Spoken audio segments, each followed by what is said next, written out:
If your brain feels tired but still won't shut off at night, or if your bedtime at home turns into that weird mix of exhaustion, resistance, and one more whatever you need to do, you're not doing anything wrong. It's just that your brain hasn't been trained to switch modes into sleep.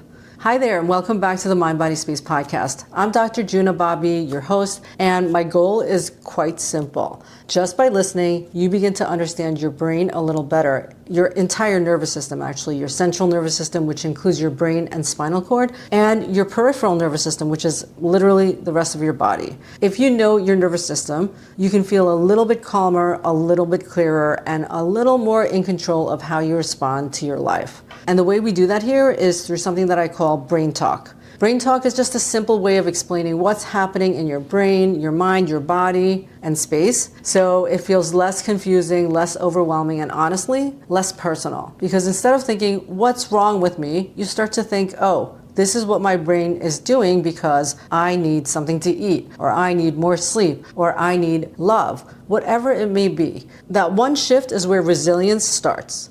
Now, a lot of what I share here is helpful for parents and kids, of course, but this is really for anyone. You might be listening as a parent, a teacher, a caregiver, a student, or just a grown adult, realizing that nobody ever explained any of this to you. So today we're going to talk about sleep, but I'm doing this in two layers. First, I'm going to give you the adult brain talk version, meaning the science in plain English. Then I'm going to show you the child brain talk version, using brain bun language, because when something is both understood deeply and explained simply, that's when it actually starts to change our behavior. And I love this format because parents need the mechanism, kids need the metaphors, and honestly, a lot of adults need the metaphors too. I love this format because it helps me too. Sometimes I really need it broken down as if I was 5 years old. As always, this is not medical advice. Always consult your doctor for individual care. Let's start with the biggest reframe. We tend to think of sleep as rest, but physiologically, sleep is not passive at all. In fact, sleep is an active brain state. One of the reasons it matters so much is that the brain appears to be doing some of the most important maintenance work during sleep. The American Heart Association's 2024 scientific statement on sleep and brain health highlights that disturbed sleep and sleep disorders are associated with poorer brain health, including cognition and dementia risk. All day long, your brain is metabolically active. That means it's using up energy. And every time our body uses up energy, it creates byproducts, just like an engine or a motor might create the fumes of combusting gas. So if you're thinking, moving, feeling, planning, remembering, reacting to the world around you, your neurons are working all the time, using up energy and creating those toxic byproducts. Now, unlike the rest of the body, the brain does not use the standard lymphatic system. I'm sure you've heard of the lymphatic system. It's what drains waste products away. In our brain, there's a system called the glymphatic pathway that helps move cerebrospinal fluid, which is the fluid that our brain is cushioned by and is floating in, and it supports the clearance of all that metabolic waste out of our brain and into our veins. This glymphatic system appears to work most efficiently during sleep, especially in slow wave sleep. This is deep sleep. When that deep sleep is going on, the space between the brain cells increases, so it allows more cerebrospinal fluid to move through the brain tissue and remove all of that waste. It's cleaning our brain. So when I'm trying to convince myself to go to sleep, I use brain talk. I tell myself that my brain is running and it is doing important work when I sleep. I need to clean up and repair my brain cells to memorize things, in fact. Memory solidifies with sleep as well. And we'll talk about how we can get that deep sleep later on. Now, during the day, the glymphatic system is not completely shut down. So the literature suggests that the clearance process continues during wakefulness too. It's just not as efficient as during sleep. You might want to think of it like a dishwasher running on eco mode during the day and switching to heavy duty at night. Now let's go deeper into why this is so important. You may have heard of proteins like amyloid beta in conversations about Alzheimer's disease, the neurodegenerative disease. Your brain naturally produces amyloid beta in small amounts. That is not the issue at all. The concern is when clearance and production get out of balance over time, because some forms of amyloid beta can aggregate and contribute to synaptic dysfunction. The synapses are the little space between the neurons where it communicates with each other. So it can aggregate in those areas and cause problems. Scientists have shown that amyloid is an early trigger for Alzheimer's pathology, and sleep matters in this story because sleep deprivation appears to hit the brain from both directions. It could increase amyloid-related production pressure while also reducing the efficiency of clearing away the waste processes that we talked about before. So sleep disturbance is both a symptom and a potentially modifiable risk factor for keeping our brains healthier.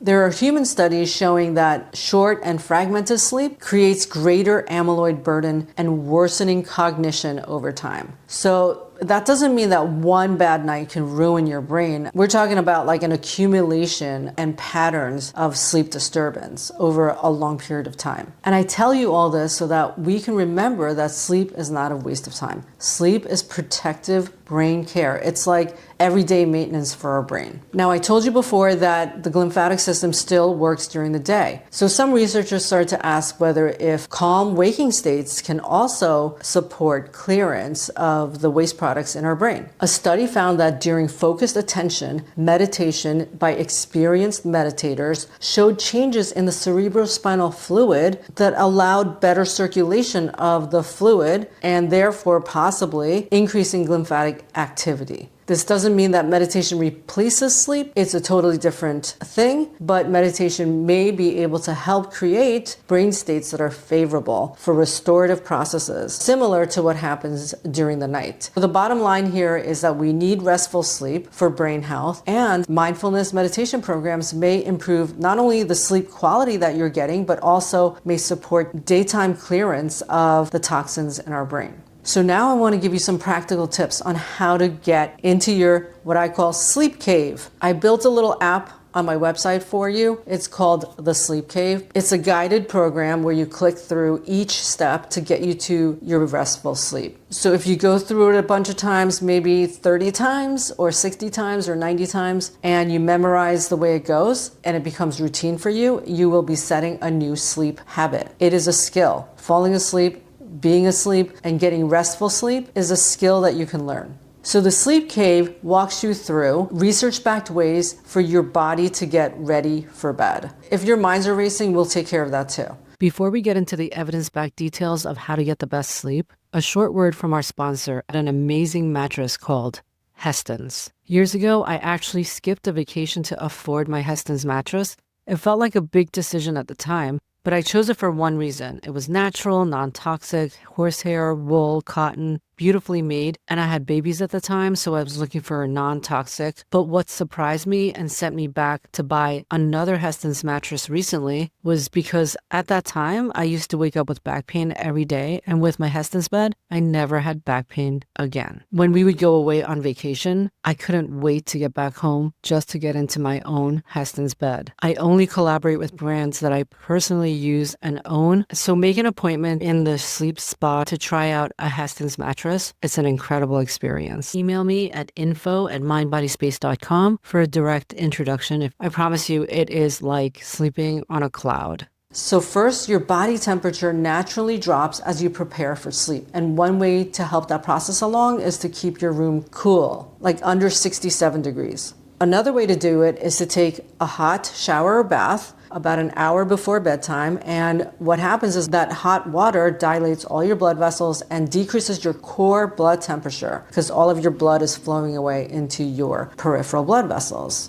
That decrease in core temperature helps the sleep onset. Next, light matters. Evening light exposure can suppress your melatonin and shift the body away from sleep readiness. So one of the simplest solutions is to dim your lights in the last hour before bed. You're essentially giving your brain a cleaner signal that night mode is beginning. Finally, we all have our minds racing at the end of the day with our to-do lists and whatever happened during the day and what we're worried about tomorrow. So grab a notebook, write down the top 3 things that you need to remember for tomorrow. This is called cognitive offloading. You are basically telling your brain that you have a plan, so don't worry, you can hold it off till tomorrow. And you can also remind yourself that your brain is working through a lot of problems while you sleep. In fact, we think that emotional issues seem to be worked through during sleep. Now, during the daytime, you can do a brief meditation or focused breathing practice to improve your sleep quality later in the day, or you can do a little breathing exercise at the end of the day before you go to bed. Like we talked about before, meditation can even support healthier neurophysiology. Due to the decrease in stress hormones,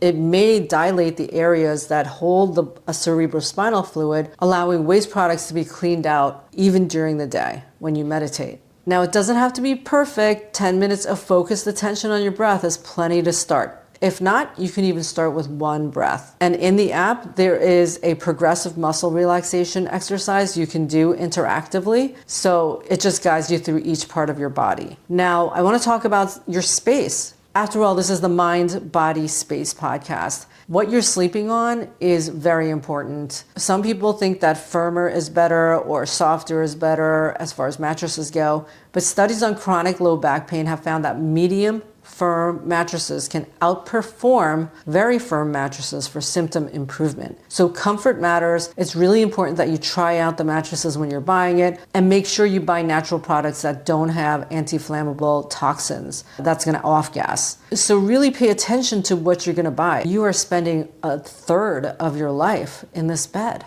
Now about sleep position. There's no single perfect sleep position for every human being. Side lying can be helpful for some issues. Sleeping on your side for some people may be helpful for neck or back issues, but general principle is that comfort and sleep quality matter more than trying to get into an ideal pose. And as you know, we all move throughout our sleep cycles. If you sleep well and you're waking up feeling good, that's what counts. So again, the sleep cave is not about perfection. It's about cues and learning the tools to make you skillful at falling asleep. You're teaching your brain how to switch from day mode to night mode. And that's a little bit misleading because it's not really a switch. Our bodies are not an on and off switch. Our nervous system works in a very slow kind of way. So it gets ready to do something next. So it's releasing a lot of chemicals and hormones to get you ready in anticipation for what's coming next, whether it's something stressful or whether it's going to bed. That's why you need to wind down. We're not a robot that has a switch, unfortunately at times, but fortunately, because being human is beautiful.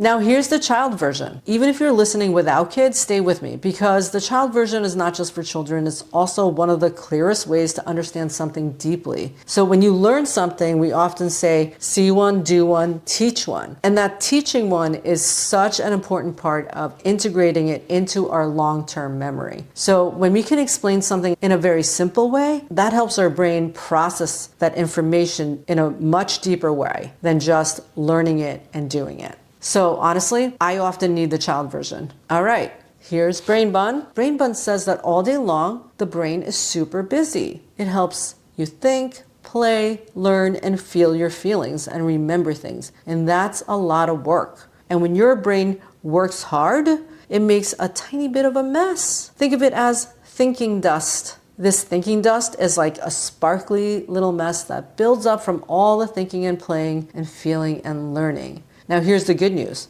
When it gets dark and quiet and cozy, Brain Bun's cleaning buddies come out and they wait quietly until you fall asleep. Then they get to work. Swishing through the brain, they help wash away the thinking dust from the day. And guess what? When you take a big, slow breath during the day, or when you sit quietly and calmly with your body, that helps Brain Bun's cleaning buddies do better at night. Brain Bun says that sleep time is when your brain gets polished. So let me give you some brain talk language you can use tonight. Instead of saying to yourself or your child, go to bed, you can say, let's help our brains switch from day mode to night mode. Our brains need a little bit of time to switch from one mode to the other, so let's help it get ready. And instead of saying, we need sleep, you can say, our brain has a night shift tonight. It needs to clean away the waste products from the day. Instead of saying, why are you still awake? Or why am I still awake? You can say, our brain is still in day mode. Let's use some tools to slow it down. Let's take a hot bath,